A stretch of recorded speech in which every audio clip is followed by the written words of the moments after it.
Hello and happy Wednesday. So, you might have heard that yesterday the Trump administration decided to declassify and make public without redactions the confidential JFK files concerning the assassination of President Kennedy. There are thousands and thousands of documents, so I perused it from beginning to end and then found a few interesting things I thought I would show you.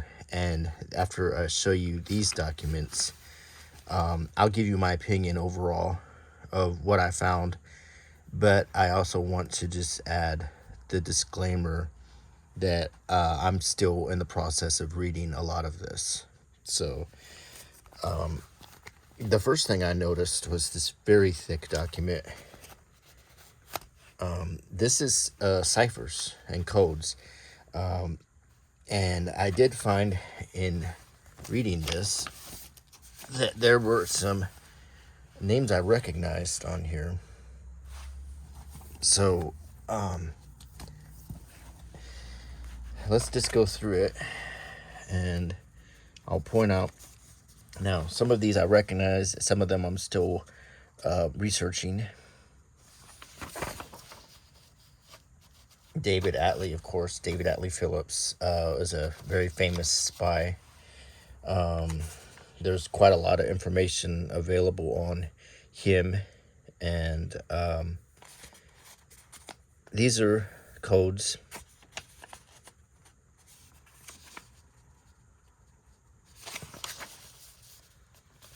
And I'm not sure, there was no introduction or cover page or anything to this. It just looks like lots of notes that were taken of different code names and then explaining who they are. And some of these codes turn up later in some of the other documents. So it is interesting. This is all spy stuff. And in the context of the Cold War, in the context that a lot of these, like for instance, so these are codes that would be in documents, and Qtube means old cryptogram for foreign intelligence staff. The new cryptogram is WD Duster, or now PCS staff.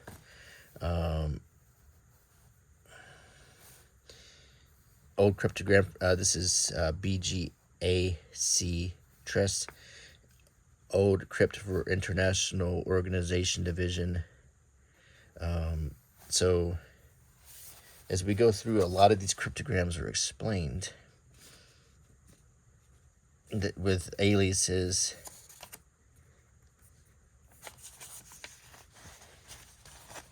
Compromised. So this was Walter Twicker, DOA 26, 1950, December, compromised to December 1960. So that means he's no longer an asset. And there's, so this is all notes taken about spies. And here's some of the codes and who the spy is. Like John R. Meeks is the alias for Arthur Jacobs. Elmo Langtree is the alias for Richard W. Rastetter. Amhawk is Jess Exposito Lorenzo, or is that Jesus Exposito Lorenzo? Amhawk 1, Manuel Antonio Verona. As I was going through the documents, many of these Cubans that they're referring to here turned up in many of these documents. Norman Richard Kingsman was the name of Edgar Martigani. So, more of these. Sometimes the first letter has been, like on cigar, or the CI has been circled. Not sure why that is. Here, Langtree is a pseudo for Roselli. Then he crossed that out. And Roselli is Johnny Roselli, who is a mobster. CI staff asked that we provide the identity of the following crypts and pseudos in response to a request from the House Select Committee on Assassinations. In responding, I ask the CI staff to please let us know in advance any such future requests from the HCSA relating to Cuba and Cuban operations. Amir, I assume this is Amir 1, who is Aureliano Sanchez Arengo. And this is an S code, or an SA code. There's a whole document explaining how these work, which is also included in the data, which I was very surprised to see. Cigar, check with Venezuela branch. The CI digraph was assigned to that area. So all of the ones that start with CI were assigned to Venezuela. QTube is Foreign Intelligence Staff. AMPatrol, we have AMPatrol 12017. It's Jose Antonio Gomez Perez. Gillespie, they don't know. Traficante, pseudonym for Santos Traficante, the mobster who was over the Florida mafia at that time. The Traficante family still exists, running Florida. So as you see, we have aliases. Roselli is a pseudo for this no doubt is the mafia type, Johnny Roselli. Johnny Roselli was a gangster connected to the syndicate, who's constantly mentioned in the JFK assassination. So as we go through here, we'll see a lot of these names of their status, like Joaquim Sanjinis Perdomo is deceased.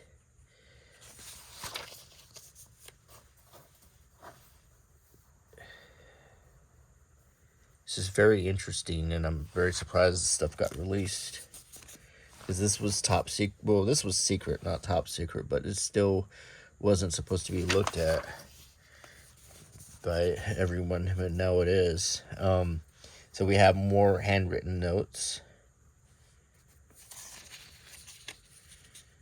Asset deceased. Sometimes they have a number and the status. Not exactly sure.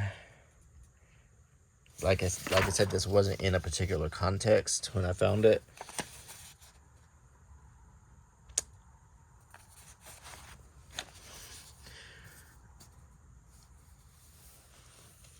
Walter Donnelly, President John F. Kennedy's number 1.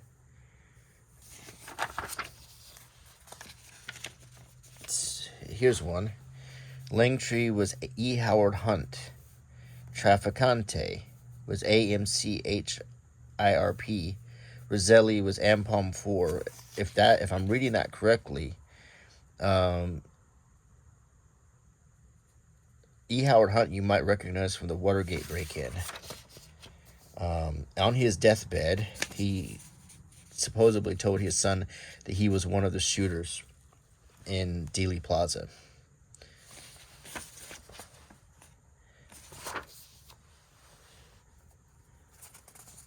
Walter Donnelly again, CI, so we're circling the CIs.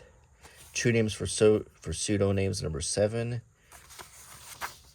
And this is just jotted on the back here. Horsefall is Floydson Rudolph Carty. Got a lot of reading to do. I don't recognize a lot of these individuals.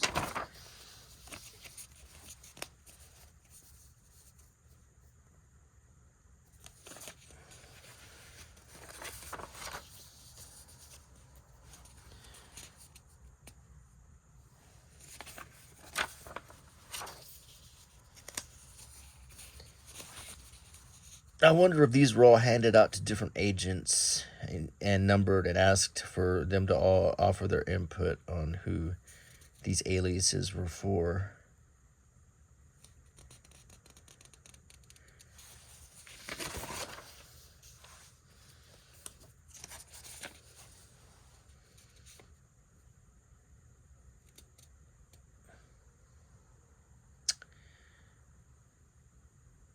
And it seems there's a lot of redundancy in this, so I'm thinking that quite a few different people contributed. We have different handwriting. Here's one that was printed out, and There were notes jotted on it with numbers. A lot of these were Cuban names.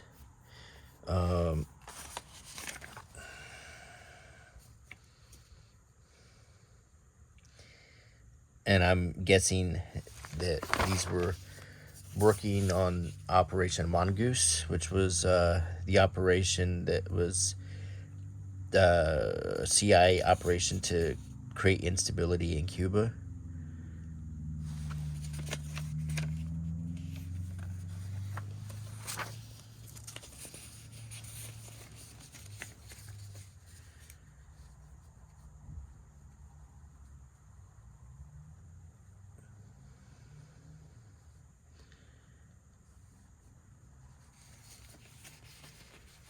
More codes, more SA numbers.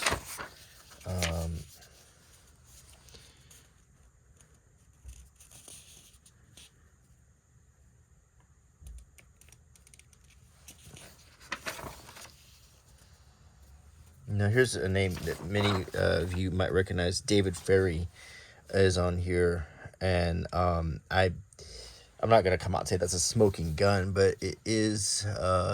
They've denied for a long time that David Ferry had any connection to the CIA, but here his name is showing up on the cipher pseudo document, so that's somewhat significant, I think. And if you go on with the story of David Ferry,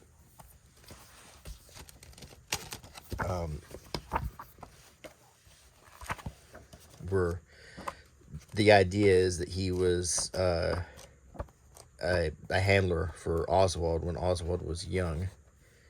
I think there's a whole chapter.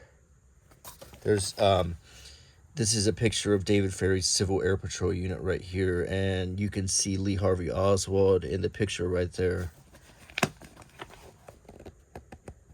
Lee Harvey Oswald is the man standing on the far right, smiling.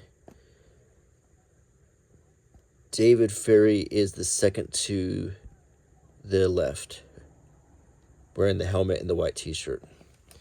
He was a pilot for Eastern Airlines, and he was widely believed to be a CIA agent. And I'm going to get into some of that. So I thought of all of these names between E.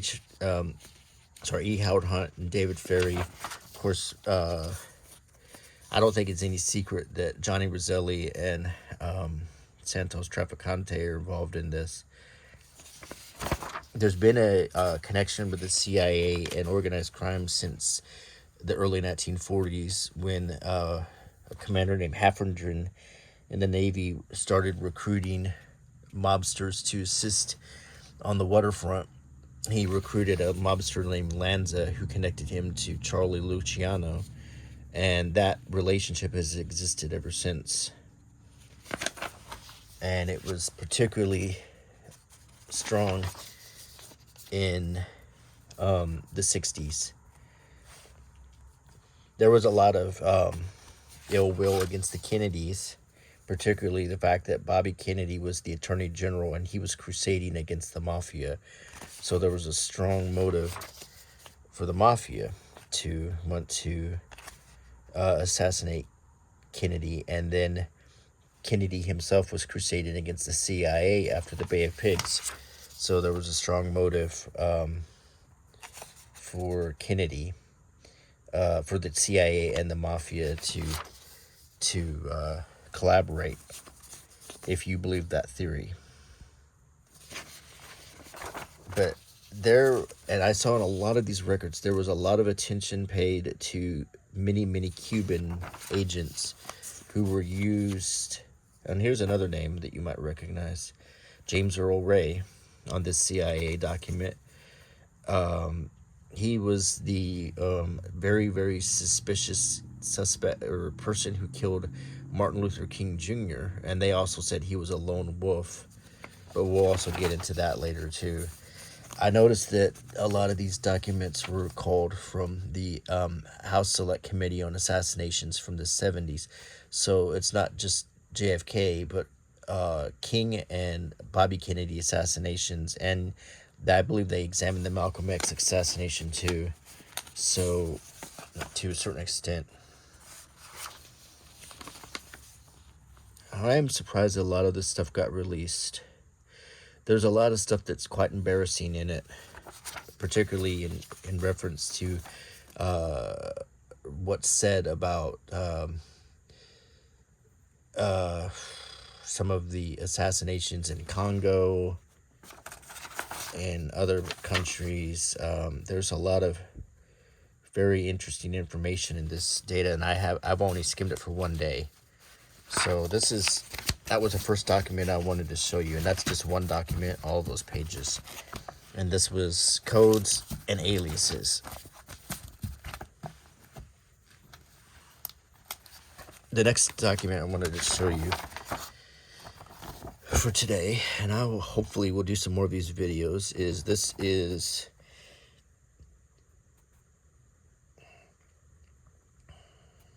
about a telephone call received on the 23rd of November 1963, which is the day after the Kennedy assassination.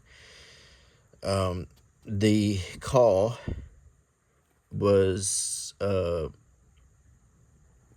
me see, it's very hard to read this. It's a cable from Aldera Cabrera. Cable details telephone conversation, including verbatim text remarks, possible connection Soviet government with assassination. Cable details telephone call of 15 October 1962. Okay, correction on that. That it was just reported on the 23rd of November. Cable plans basically says it's a Polish driver who drove for a Russian dignitary. And let's read it. Aluzna received, and Aluzna might be one of these codes, as we, might need this cipher to understand who everyone is. But I think I saw Aluzna mentioned in these. But, well, either way, Aluzna received telephone call. It says here, received telephone call on the 23rd of November from a person claiming to be a Polish driver of a Russian vehicle. Information touched on several areas, including possible Soviet connection, supplying money to individuals in U.S. to assassinate the president, possible Soviet implication in USS theater incident, etc.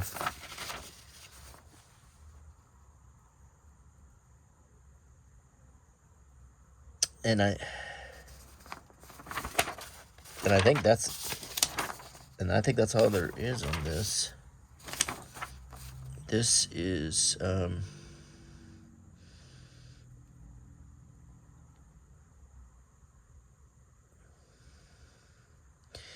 this has got more codes, and you can see they're circled. Nifler, Nigale, and you see how the first two letters are circled, indicating the region of operation. Flemish Order of Militants, maybe it's in Belgium.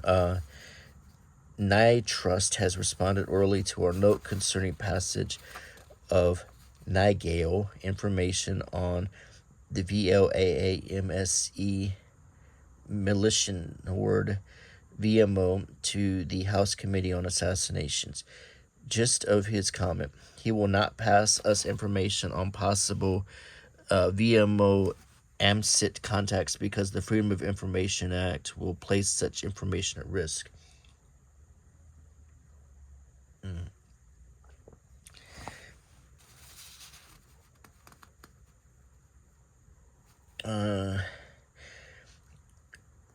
We suspect there is a measure of posturing on Nitrust's side.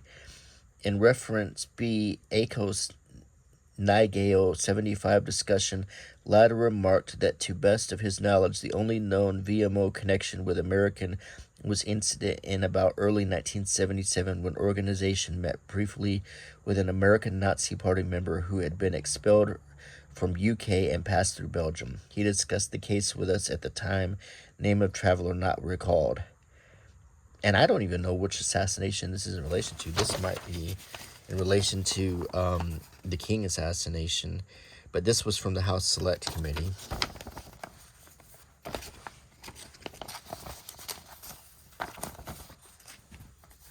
This document here, clipping of article, The Kennedy Murder and the Secret Service of the USA. This is an article that was published in Italy, and the Secret Service found out about it, and they attached it to this cover sheet. The attached article, which may be of interest to you, appeared in the March 7th issue of the Italian Communist Party weekly Rimasita. The writer, Gianfranco Corsini, has been on and off U.S. correspondent for the Italian Communist Press. Note that in the section penciled in red, rumors are referred which suggest that it was the agency to organize the murder of President Kennedy, and the agency being the CIA. And this is St. Petersburg, Moscow Info Director. During the week of the 3rd to the 9th of November 1991, U.S. Professor E.B. Smith had several discussions in Moscow with Slava Nikonov, who is a longtime friend and now deputy to KGB Director Bakatin. The professor has known Nikonov well since 1976. He currently is instructing on a Fulbright grant at St. Petersburg State University until 22nd December 91. See paragraph 7 for bio of the professor. DCOB Stephen R. Heiberg has befriended the professor, who was dinner guest at Heiberg's home on 10 November and provided the following info on Nikonov and his new KGB job. Nikonov is the grandson of former Soviet Foreign Minister Vyacheslav Molotov, and the U.S. professor taught Nikonov in 1976 at Moscow State University while a Fulbright professor. Nikonov was regarded as extremely intelligent and capable, but gave the impression that he was an ideological hardliner. I'm scanning here.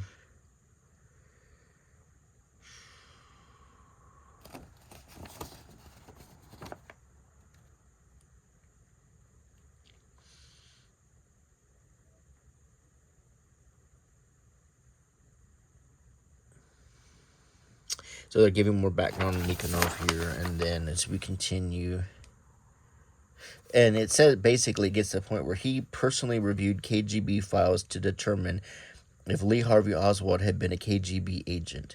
He reviewed 5 thick volumes of files on Oswald. Nikonov is now confident that Oswald was at no time an agent controlled by the KGB. From the description of Oswald in the files, he doubted that anyone could control Oswald, but noted that the KGB watched him closely and constantly while he was in the USSR. He commented that Oswald had a stormy relationship with his Soviet wife, Marina, who rode him incessantly. The file also reflected that Oswald was a poor shot when he tried target firing in the USSR. That's quite pertinent if you are to believe that Oswald was able to pull off the 3 shots from the book depository with the Manliliker Kirkano 6.5 caliber rifle in 4 seconds and score so many hits. I don't. In preparation for establishment of a liaison relationship with the Swedish intelligence service, Nikonov personally performed an inquiry for Patinkin into the fate of Swedish diplomat Raoul Wallenberg. Let's see, that may be a different topic. So this was, the main thing was that it was the KGB had investigated Oswald, or Nikonov had, and basically decided that he was not a double agent, I guess you could say. I believe that Oswald was on CIA Foreign Service, and he was assigned in the defector program. There were a lot of agents who did that. The defector program would groom someone to look like an idealistic supporter of communism, they would renounce their citizenship, go to the USSR and spy. The USSR knew this was happening. They also sent similar agents to the US, and the U.S. would also keep tabs on them, and they found it interesting to kind of use them to find out what the other spies were doing. I don't, but I do believe that Oswald was probably in the defector program. This is Ramparts of June 1967, Volume 5. This is a secret. It's not just secret, it's RIBAT, which means do not photocopy. The day after the assassination, Gary Underhill left Washington in a hurry. Late in the evening, he showed up at the home of friends in New Jersey. He was very agitated. A small clique within the CIA was responsible for the assassination, he confided, and he was afraid for his life and probably would have to leave the country. Less than 6 months later, Underhill was found shot to death in his Washington apartment. The coroner ruled it. He took his own life. J. Garrett Underhill had been an intelligence agent during World War II and was a recognized authority on limited warfare and small arms. A researcher and writer on military affairs, he was on a first-name basis with many of the top brass in the Pentagon. He was also on intimate terms with a number of high-ranking CIA officials. He was one of the agency's unpeople who performed special assignments. At one time, he had been a friend of Samuel Cummings of Interarmco, the arms broker that numbers amongst its customers the CIA and, ironically, Klein Sporting Goods of Chicago, from whence the mail-order Carcano allegedly was purchased by Oswald. And that name is going to come up, and then you're going to find it's redacted in other documents, which is weird. That arms company, where is it again? Interarmco, yeah. I think it's a Canadian company. The friends whom Underhill visited say he was sober but badly shook. They say he attributed the Kennedy murder to a CIA clique which was carrying on a lucrative racket in gun running, narcotics, and other contraband, and manipulating political intrigue to serve its own ends. Kennedy supposedly got wind that something was going on and was killed before he could blow the whistle on it. Although the friends had always known Underhill to be a perfectly rational and objective, they at first didn't take his accounts seriously. I think the main reason was, explains the husband, that we couldn't believe the CIA could contain a corrupt element every bit as ruthless and more efficient as the mafia. The verdict of the manner he took his life and Underhill's death is by no means convincing. His body was found by a writing collaborator, Asher Burns of the New Republic. He had been shot behind the left ear, and an automatic pistol was under his left side. Odd, says Burns, because Underhill was right-handed. Burns thinks the pistol was fitted with a silencer, and occupants of the apartment building could not recall hearing a shot. Underhill obviously been dead several days. Now, on this document, it's secret, the CIA is fact-checking all of this. A check of agency record has yielded the following information about John Garrett Underhill. Date of birth, 7 August 1915 in Brooklyn. Attended high school in Brooklyn and was graduated from Harvard in 1937. Died 8 May 1964, which was less than a year after the Kennedy assassination. Was a pictorial journalist for life from 1938 to 1942. Ordered to active duty with MIS Washington as a second lieutenant on 8 July 1943. Served with MIS for 2.5 years. Military Intelligence Service. Working on technical and photographic headings for MIS publications, evaluation of intelligence and enemy uniforms, insignia weapons, etc. On 9 October 1945, received a War Department staff citation for superior work in military intelligence. Left active duty in May of 1946. Sorry. CIA memoranda of February and October 49 show that there was interest by the New York office of OO Contacts Division in using subject as a contact for foreign intelligence. Name checks were conducted with various military members of the intelligence community, but those yield insufficient information, and OO was advised that contacts should be developed with caution on a limited basis and that subject was not to receive information classified higher than confidential. On 12 March 57, national agency checks were again requested on subject because of interest by the Offices of Security. A UP article of unknown date cites an article written by Underhill for Esquire. The article described the U.S. Army as shockingly weak. The UP stated that Underhill served in military intelligence in World War II and Korea. Underhill said that he had served as a consultant, probably in 1956, to an Army coordinating group. A report of 6 August 1954 from the Office of Security, Department of State, concerns contacts between Underhill and one Herman Axelbank, who was trying to sell photographs of Soviet military subjects. Underhill reported these contacts to the FBI and CIA. In November of 49, Underhill visited Washington to call the attention of CIA to certain Axelbank pictures and was advised that Colliers might be interested in some of them for an article on Russia. Underhill discussed Axelbank with Ricky Haskins of the CIA.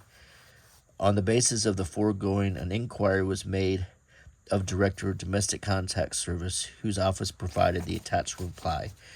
The following information about Samuel George Cummings, there's his SA number, was compiled from his 201 file, and that may be a citation. Sorry.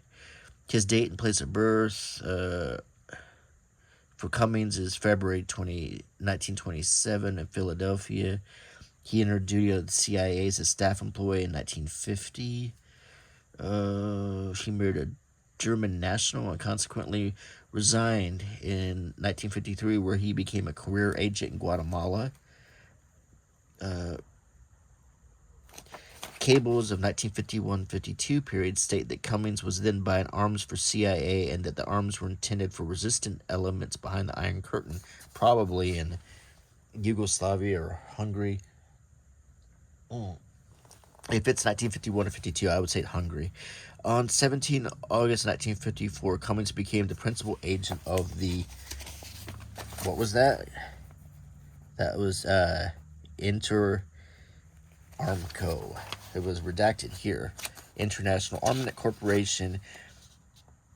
And, it says Interarmco here, so maybe there is another thing that they did redact. Both incorporated in Canada, Switzerland, and the U.S.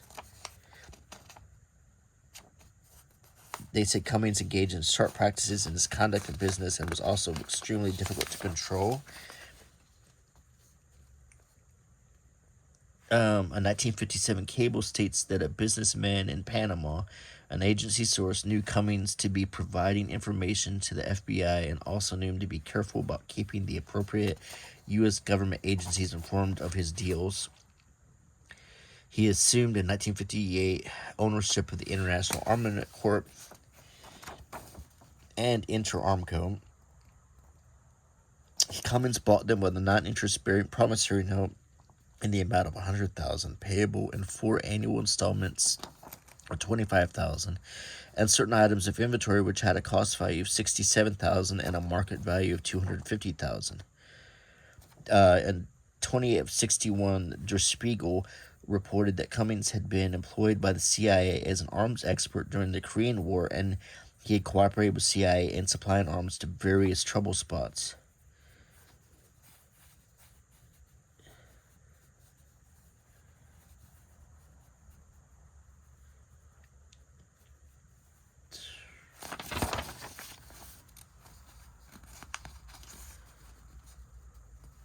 This guy is he's an arms, well, he's not an arms dealer. He's someone who supplies arms to destabilize nations.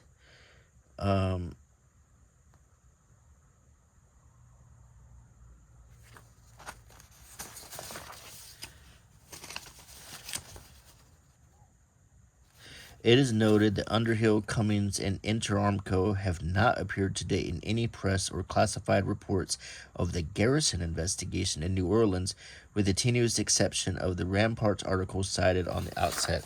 So this was in response to the Jim Garrison investigation that was depicted in the movie JFK.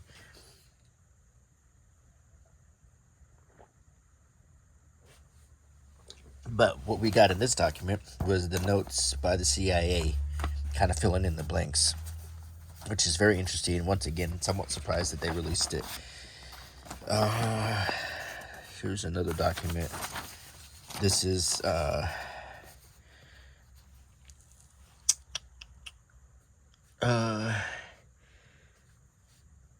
April 3rd, last month, 722C furnished, that's an agent code, furnished the following to Joseph R. Merola, probably an alias, former CIA, now suspect in Unsub's 2 armed robbery of approximately $117,200 in jewelry and cash, the residence of Edith and Prince Dorigo, Hallandale, Florida, March 20th, 1961.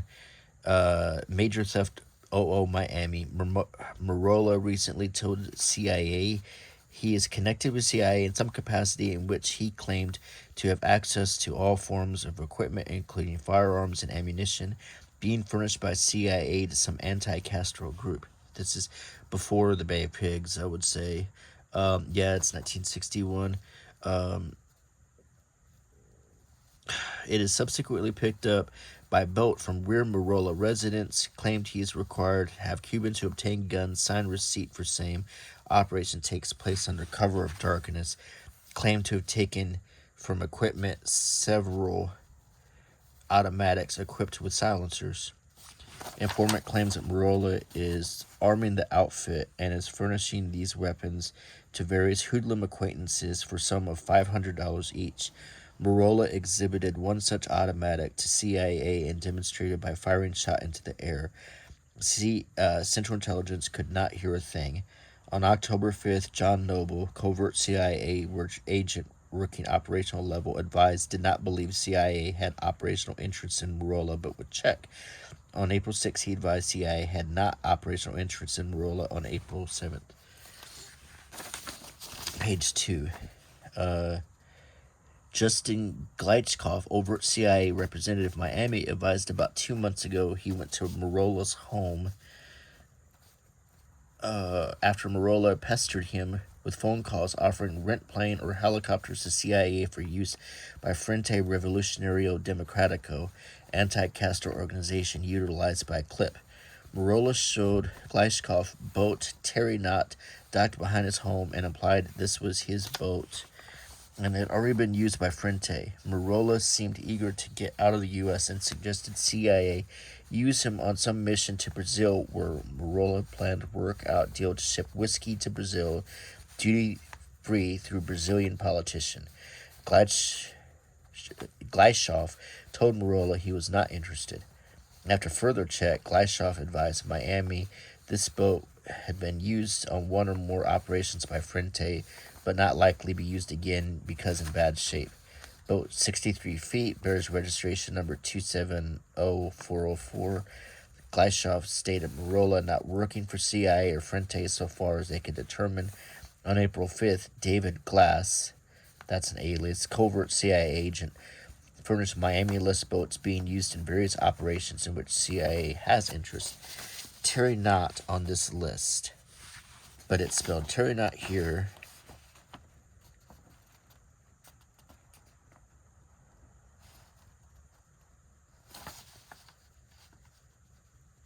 And it's spelled Terry Knott there in a different way. So it is on the list. After several unsuccessful attempts to contact Verona personally, on April 13th, Jorge Moran, secretary to Manuel Antonio de Verona Laredo, general coordinator of Frente, confidentially advised Merola is working on the boat Terry Knott, owned by Movimiento de Recuperación de la Revolución, MRR, which is member organization of Frente. Moran's stated boat was operated by Santiago Baboom April 8th, and Jose Pepe Areola was in charge of the Terry Knott. what we're reading about there is a build up to the Bay of Pigs, and